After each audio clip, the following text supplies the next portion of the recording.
Hello everyone, I'm Admiral Ellis of the TTO, and welcome back to another episode of the Admiral's Musings. I missed last week. Now, I'm not saying that as in I missed the video last week, because, well, I did. But I missed last weekend, is what I should say. I screwed up. Alright, so there's something I've been meaning to come around to and tell you guys about. It's about the way time travel works. And, yeah, sure, there are a lot of different ways to time travel, but you're all working through the vortex, the time vortex. It's, what holds together the events and their causality and their progression from cause to effect. I mean, it is the wibbly-wobbly, timey-wimey ball, but inherently it is that line that doesn't really exist. It's basically the tunnel through time. Now, it goes where it please. Like, if you were to send yourself into the vortex without, I mean, you'd have to have a shield, but without any sort of guidance, it would drop you out somewhere random. I mean, gravitational mechanics work in the vortex, so you're generally going to come out near a planet or a star, more likely, or a black hole. I mean, black holes are pretty rare, so you won't be dropped out of one of those every time just because they have a really high mass. Anyways, so you get into the time vortex, and where do you go? Now, the issue from earlier, or the issue that caused me to miss the weekend, was one of time travel malfunctioning. The reason it brings you somewhere is just happens to be with the way the vortex is curving. Now, you curve the vortex, but it takes a lot of power to do it, of course, you'd expect. So, if you start to lose power, or if you're running low on power, or if your time drive or whatever you're using isn't working correctly, a vortex manipulator, what have you, if it isn't working correctly, then you basically go where the time vortex wants you to go. But what's important about it is that the vortex is not completely unpredictable. It can be forecasted, like basically weather. Now, if you've got a lot of time on your hands, no pun intended, and you can wait a little bit, it's not a bad idea to just basically wait until the vortex is forecasted to go in your direction. The same way, if you were in a sailing ship, you wait until the wind blows that way, so you go that way more easily. But aside from the sailing ship analogy, sorry, hold on, I lost my train of thought. At the TTO, because we have such large ships, because we have such large ships and quite a few of them, you really want to go with the vortex, or else it takes a ridiculous oh, I'm so sorry. I picked up a little bit of a cold while I was away on that mission that didn't bring me back in the right place. I'll get to that in a minute, though. You really want to wait until the vortex is guiding you in your direction, or else it's going to take a ridiculous amount of power to go where you want to go. Now, I was on this mission. Icy world. I believe it was a moon. I don't quite remember because I got knocked unconscious about halfway through. Woke up right before we were about to leave, and in the meantime caught this coughing bug. It's really annoying. All I do is keep coughing and have trouble speaking for a long time. Obviously, video making has become kind of a challenge when you can't stop coughing. But it wasn't anything spectacular. We went into this base to recover some information regarding leftover fragments of the Anti-Time League. I believe I talked a little bit about that.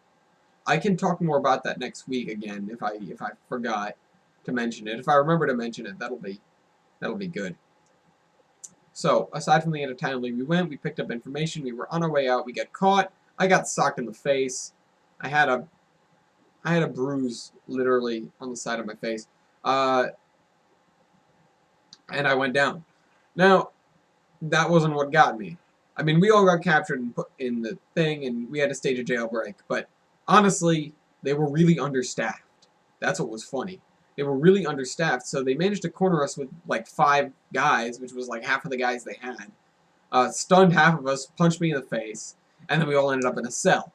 So we were in the cell for about 2 or 3 hours. I managed to catch the coughing bug. Everyone else has it too. So it's kind of like, you know, misery loves company. I guess I feel alright because Darren has it, Alec has it, Nick has it. Of course, Sarah doesn't have it. You know. So, we staged the jailbreak because they didn't search us completely for weapons, and I carry 3 on me sometimes. Or, well, 5 total sometimes. Always have a, well, not always, but if I have a larger weapon, it's always on my back. Or a P90 at my side, but normally I keep the, whatchamacallit. It's this kind of plasma, it's called an EM Plasma 12. It's a, basically, plasma shotgun that wrecks house. It destroys things a lot, really. That'd be on my back. I have a pistol basically under my arm here. I have 2 side holsters and 1 on my leg. So I can carry 4, but of course I don't always wear all the holsters because it's a pain to put them all on. And I don't normally need 4 pistols. Now they caught the 2 at my side. Well, they caught 1 on my side. I didn't have both of them on. They took away my... It was the magnetic pistol. I don't remember what the designation for that is. I don't use it very often. They took away my mag pistol. They caught the one on my foot, I think. I still had that one, though. I don't remember. I remember them taking 2 weapons from me. I didn't have the Plasma 12 on me, and I had 3 pistols. I ended up with 2 pistols. I don't know. I guess they must have... I don't know. I don't know. I'm not remembering right or something. Because I swear they took 2 weapons off of me. I ended up with 2 out of 3. So I guess I should be happy, because I was left with my my PP Type 0, which is the hole punch. Pretty much breaks everything. So we just waited until the guards dispersed, blew out the door, and just basically walked out of the building, because Nick gets all the cool random tech, and he had a retarded amount of random gadgets on him, so they confiscated about 3/4 of them, and he still had 5 or 6. I don't know where he keeps them all. He's only about this tall. But, damn cats. So we busted out. He fried the security cameras as we went out. I don't think there was anyone watching them anyways because an alarm wasn't sounded, even though we screwed up majorly a couple of times. Got out, took the batter to hell, back to Devereaux. They hardly even saw us leaving. I think one anti-aircraft operator noticed us and started firing shells in the air. But by the time that he alerted everyone else, we were long gone. We got in Devereaux, and we tried to get out of there. When I say we were long gone, I just mean we were out of the range of their artillery. They called for their actual backup. Like, this was a little prison camp, which is why we knew we'd be able to infiltrate it. Well, not really a prison camp. It was a prison camp for us. It was just a little outpost. Like, half of it was dedicated to cells that were empty. But we knew we'd be able to get in here and get the information because it was a little outpost and it wasn't well guarded.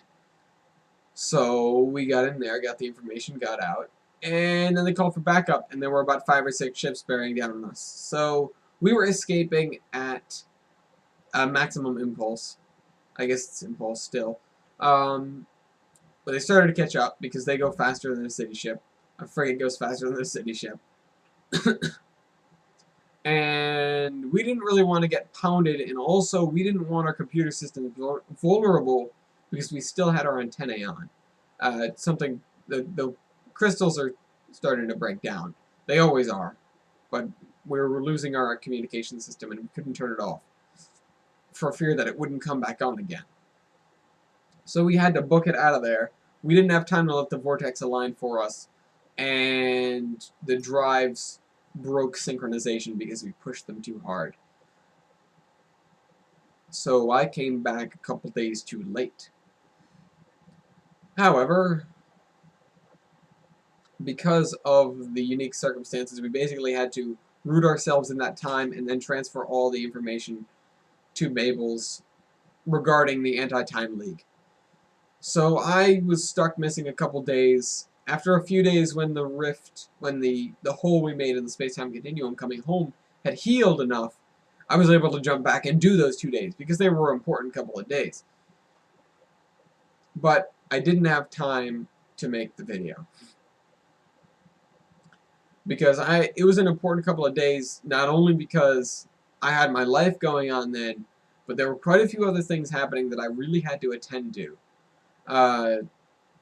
You know, not really paperwork, but I actually had to go to 3 or 4 meetings with, well, I had to go to the meetings with the people for the bases, and I had to say yes, no, yes, no. Can't tell you which one I chose because, well, can't have you showing up at my doorstep. But I'm quite happy with my decision, and we should start work in a month or so once we get all the equipment ready. So I'm quite happy about that, and I'll talk to you guys next week, because this is run a little short, but I don't have a lot of time, and it's just to recap what's happened over the past couple of weeks. Went on a mission, did a bunch of paperwork, had a few meetings, picked the base location, and I'll chronicle that when I talk to you more about the Anti-Time League later.